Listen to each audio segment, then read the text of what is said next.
Itlog na maalat gamit lang ang sukat asin.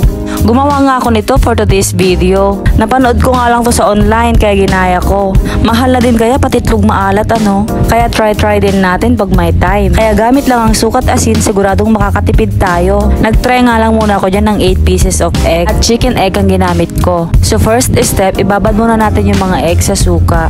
At syempre kailangan mababad yung itlog ng buo.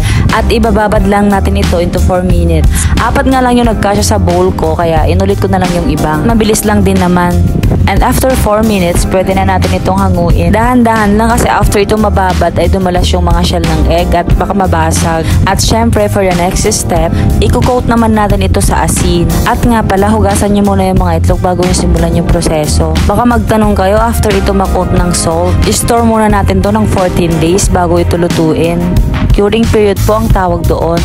Dito ko na nga lang din nilagay sa pinagkainan ng stick o ng anak ko. Wala kasi ako makitang lalagyan eh. Syempre, make sure lang natin na malinis ito. Madami namang way or procedure ng paggawa ng itlog maalat. One way is yung paggamit ng putik, which is the traditional way. Pero nung napanood ko ito sa online ay nadadalian ako. Hindi kasi ito hassle gawin. So, going back, binalikan ko nga ito after 14 days. And ayun, pagtingin ko may nabasag na 1 or 2 ata. Pero okay lang naman, may 6 pa naman. So after that, isinalang ko na yung mga itlog into medium heat lang. Tap water lang yung ginamit ko dito at hindi na ako naglagay ng asin.